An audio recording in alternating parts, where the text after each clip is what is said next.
Good day, all. Ira Epstein of Linn & Associates with your metals market wrap-up, and this is for Thursday, and we are right now sitting here at the 16th of January, 2020, 4:30 p.m. Central Time. Well, I've still got the Feb gold up here, but when we do the charts, we're going to use the April. Just wanted you to see where it's finishing. I've got to remove it now because why would you want to trade that one in a week or so, week and a half? You don't want to be in it anymore for delivery purposes. The March silver down a little bit, copper market down. So we saw the metal markets basically slip, but the chart action isn't as bad as that. When we come over and we look at the stock indices, another day, another set of new highs. It seems to be that people are bored. They hear about it. I heard this on TV all day. Well, it's another day, another set of new highs. Complacency can get you into trouble. That's all I can say. A bit of a rally in the energies, except for the nat gas. Even with the cold weather, there's just too much product out there. I keep saying it, and I'm waiting to see what happens if the market gets under the $2 level. Bitcoin down a little bit, but you do realize since the beginning of the year it's had a phenomenal rally, about 20% in price, so that's one heck of a rally. The grain market today down hard, as there's no real details, no meat to chew on inside the U.S.-Chinese trade deal. So let's go to the gold and take a look. For the week, we're down about $9.60. Tomorrow's the last trading day of the week. And before I go too far, I know a lot of you are interested in my Spider ETFs, my Spider ETF video. It is now out daily. I will be adding a mini version that I do as the end of the day videos, probably starting next week. With any free trial that you're taking from our company, and I use the word free, you're going to be able to get into those Spider ETFs. And I do cover GDX, I cover GLD, SLV. They're going to be dropped out of these end of the day videos. I want these to be futures, the others to be the Spider ETF. So look for that to be occurring. But as you can see, it got to 15, 60, 10, backing off a little bit. When we come to the daily bar chart, you can see how the market filled a gap here, posed down, and it's just sort of drifting around right now. I'll tell you one difference that I see on futures charts from ETFs. You have more gaps on ETFs regularly than you do in futures. Want to know the reason? Futures trade almost 22 out of 24 hours a day. The ETF trades from 8:30 in the morning to 3 in the afternoon, and that's the end of it. So you get too much action out of there. So just a little first observance for you on that. When I look at the pattern, we have got a pattern of lower highs, lower lows, and suddenly a pause right here. You can break this pattern and actually turn the trend up tomorrow as measured by the swing line if prices were to get tomorrow over 1564.80. Therefore, the bears, if they want to keep control, that's the number that, as I see it, they can't afford to see taken out. When I look at moving averages, I was hoping, and I don't know that it's going to happen now, that we would get to wherever that 18-day average is, and I wanted it to hit that. We missed it the other day, about $7, and you've backed away, or actually rallied away from that pretty nicely. In terms of the Bollinger Bands, they're not in play. Now, what does Ira mean by that? They're pretty far away. To get to them, you'd have to have a rather extreme move right away. $40 up in round figures, nearly $80 lower to get to it. So they're not in play at this point. That's a logical way to look at it. What it has been in play is the market lost an embedded reading. This is embedded.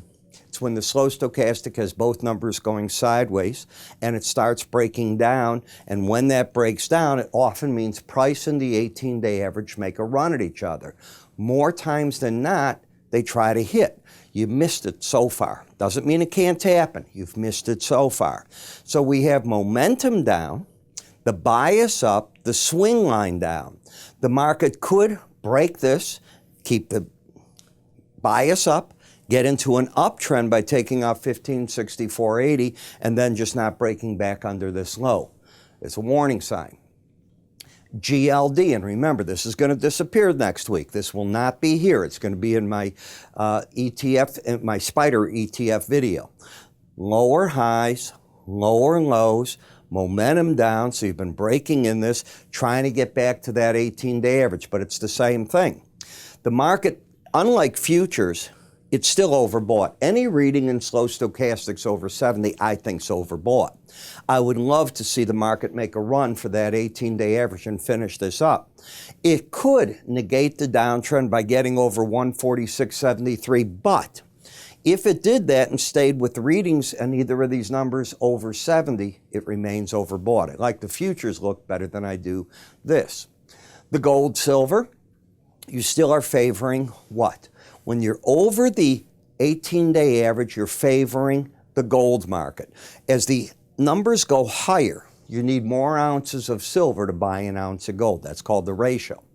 Then we get over to the GDX. And again, these are going to disappear in this service. They're going to end up in my SPDR ETF. Where's the market fighting a battle? The 18-day average of closes. How often do you hear me say that's the line in the sand? On the way down, the support was found first at the 18-day average. You made another break, couldn't get through the 100. That put out of reach the lower Bollinger Band, and now you're just sitting here without a trend right now. What would turn this bullish? Get up and over today's high and close over the 18-day average.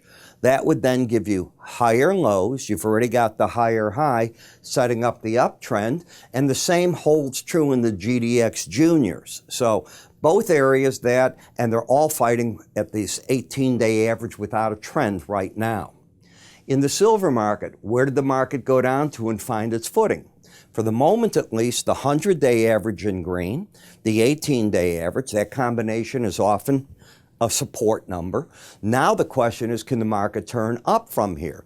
The bears have control unless you take out 1805.50. If you take that out, and especially if you close over 1795 or wherever that 18-day average is tonight, and that number is going to climb.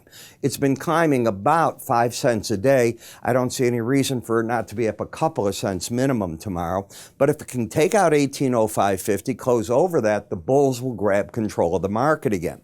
Then what's going to happen is this Bollinger Band's going to slip on you. It's slipping right now to the tune of 5 to 8 cents a day. Do you see that? So that's about where you're at right now. That could be at the 1840 level. So whatever you do, you got to realize resistance is going to be right above the market, even if you end this downtrend. To keep the downtrend, let me come back to that. Just don't take out that number, and you put into play again the 100-day average of close as the support. Copper market, the first challenge of Bollinger Bands, which happened right back here, is often where the pros take money off the table.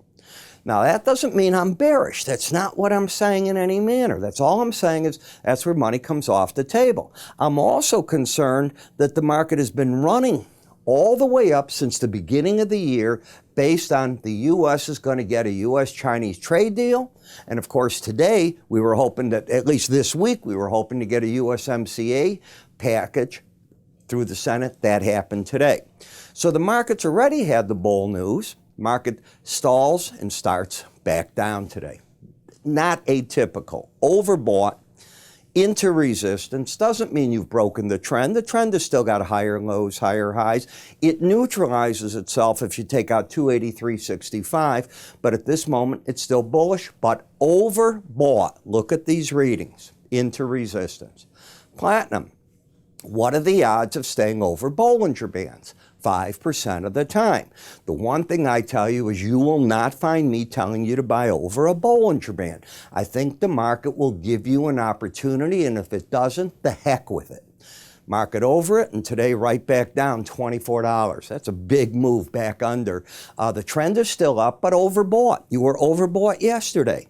So you got up to the upper Bollinger Band in an overbought condition. I think the smart money was moving out. Now, the exchange tonight raised the palladium margin. Now it's like $16,250.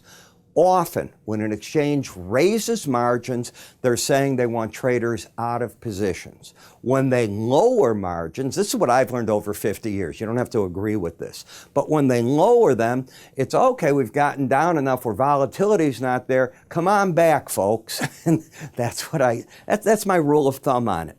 So today, backing off from the upper Bollinger Band. But again, a new all-time high today of 22,044. So if you think gold's worth money, this is $700 an ounce more. Dollar index, you tell me what's a neutral number. Here you are yesterday, you stepped out of the uptrend. If I take that off, you had the pattern of higher lows, higher highs. The resistance begins at the 100-day average up to the upper Bollinger Band. If you take out 97.02, you break the uptrend. You would then have a pattern of a higher high, lower low, maybe. You go back to what I call that line in the sand, that 18-day average, to figure out what to do. Tell me what you did today. So you put it together, you try to come up with game plans. And that's what I'm trying to help you with. So as I told you, I've begun a new service to complement all this. And that service is going to move the spiders in the ETFs away from the futures and give it its own videos, be it the end of the day, be it the subscriber video. The subscriber video is always where the meat is. These are generic, meant to be generic. The actual buy, sell, well, it comes if you have my full, in futures, my full written commentary. I'm not going to do written commentary in the ETF. There's only me. I don't want to do all that. But the videos are so much fun because I can do them like that, knock it out for you, get it for you at the end of the day for the spiders and the ETFs. In the first thing in the morning, I'm up reading anyways for the futures traders, and it all fits in with my lifestyle, and I enjoy doing it. If you haven't seen all this, I'd like to give you the full package. So you can go to our website, sign up for the Spider ETF video if you want that. You can do the regular sign up for everything. We'll be happy to get it all out to you. I think you're going to like what you see.